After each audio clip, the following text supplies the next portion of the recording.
Hey everybody, Prepper Nurse 1 here. Today is Friday, the 26th of August 2022. So a couple things before we get into this video.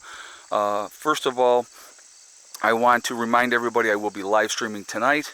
We're going to be talking about that we are giving another $3 billion and how much we've given to Ukraine with aid, and where that money could be better spent here in the United States, but we will get into that tonight in the live stream. Secondly, I want to remind everybody that I do have a sale going on right now on my website, preppernurse1.com, with the Legacy Freeze-Dried Foods, and that is going until the 7th of September.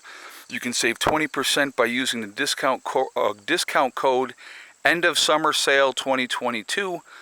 So again, preppernurse1.com, click on store, it will drop down, you will see Legacy Foods, you click on that, it will take you to the store within the website. Alright, and make sure you use a discount code, good thing to have in your long-term preps, and so definitely take advantage of that. Alright, so harvested the rest of potatoes out of the garden. So out of this area that you see in here, we had 3 rows of potatoes. This is what we ended up with. Now what I'm going to be doing with these is I will be taking them, and I have a burlap sack. They will go in there, and they're going to go into probably into the big blue house, because it's going to be cooler down there, and so then we'll utilize them. So you don't wash the dirt off of them or anything like that. I just have them sitting out here right now so they dry off, and like I said, then they're going to be taken and put in that burlap sack, and like I said, they will go in the blue house. Dug everything up. I'm pretty sure I got everything. So I finished that up this morning. I did 1 row last night, and then I finished up the other 2 rows today. And so from this point forward, I will be putting in scraps and stuff like that. When the fall gets here, all the leaves will be going in here. Actually, I think I see a potato that I missed. Yep. Alright, so I will be working on this for next year. Now obviously next year we will not plant potatoes in here. Something else will go into this area, and I will figure out another area to put potatoes. So that's kind of that there. The thing here, let me just show you. So everything is pretty much done now for this part of it for now. So we got the trail here. I actually just did another load of gravel, and I hit this area, but all this has now been covered. I may throw another one in just to, like, on the edges here and do that. So like maybe 1 load through there, build that up more. So I might do that.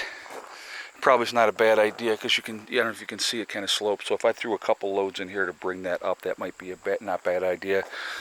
This is built up again, so that part is now squared away. I did do another load up in here as well today. So just kind of, I'll continue to work on this area with gravel as well. So, like I said, slow and steady, we'll work on it, but I will show you over here. So there's still a lot of gravel to move, which is okay. Steve has been raking through in here, so I just cleaned up some of this here, so he'll rake this back more, so we're kind of working from the top down, and he'll continue to rake that and make piles, and then I scoop it up. But that there's up there's pretty much done, and so we'll just continue to work and pulling the rest of this here back and get that squared away. But there's spots that are cleaned up now, and so he'll have to, like, I cleaned up some of that there, so he'll have to rake that into another pile so that I can get that. And then he's working, he's been working pulling some of that back. So, that's another project for another day. But as you can see, there's still a lot of gravel up here that can be utilized, and it's going to be. Obviously, a lot of it's going to go into the driveway. I could probably do, like I said, 3-4 more loads over by the camper to make that better, and like that. But No, we've been productive, you know, getting things done. It's things that needed to be taken care of anyway, but you know, that whole center part there had washed out, so I replaced that and then put more on the outside here. And like I said, I'll just continue to add more, and it's going to make it better, you know, as we get more rain. So, but you know, just trying to work on things methodically, and that's what it basically comes down to with anything, is just trying to get things squared away. So I had a question, and I'll address this question, you know, from the comments. The lady asked, why am I armed when I'm just doing work?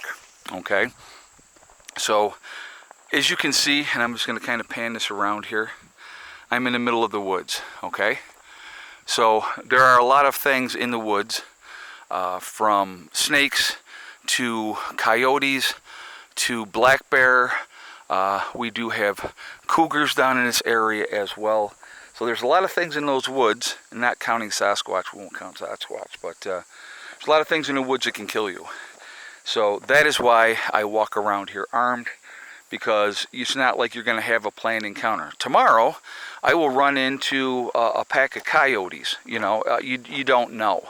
So to be ready for whatever happens, that's why I'm armed.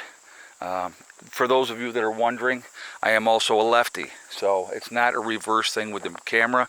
I am a lefty. So that's why my gun sits on my left hip.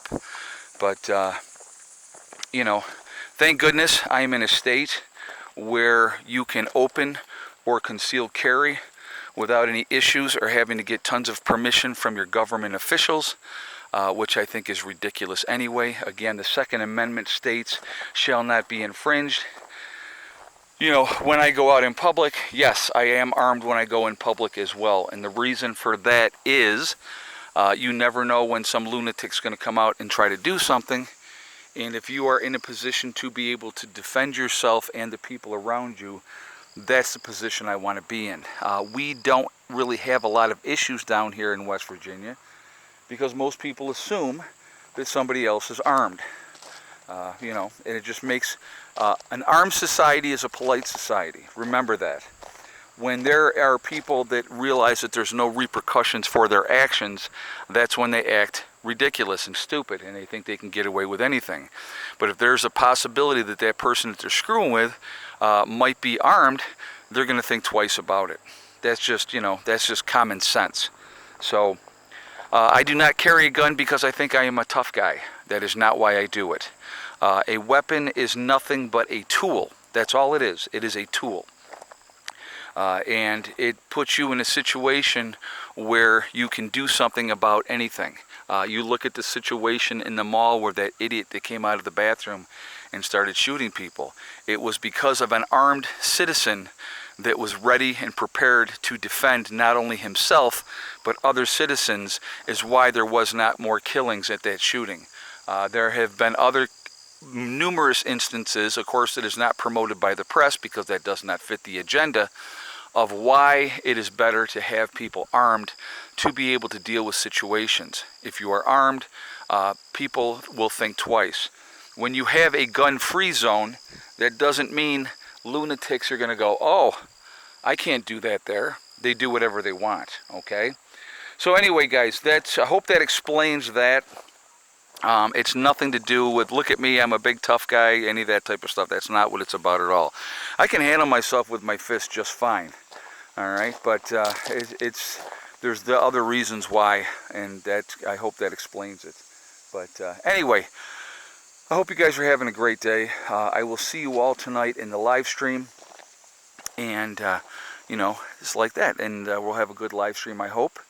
I've been staying on topic better. I've been working on that, so we will do that as well.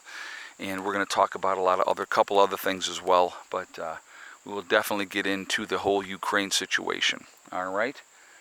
So anyway, guys, I hope everybody's having a great day. I hope your work week has gone well, and I hope to see you all tonight at 8 p.m. Eastern Time. Remember, we are all in this together. We are one race called the human race. As soon as we can figure that one out, we're going to be in much, much better shape. Also remember to hug and kiss the ones that you love. Tell them every single day, tomorrow is not guaranteed. We never know what's going to happen in life. So it's really important that we tell the people that we care about every day how we feel.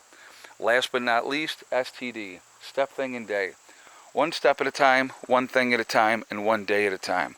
Whatever you're trying to do, whatever you're trying to accomplish, you can do it. The only one that's going to stop you from reaching your goals is you. That's it, nobody else.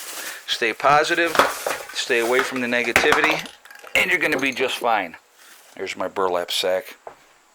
And then we'll come over here, we'll take a look. 86% and charging, so not bad.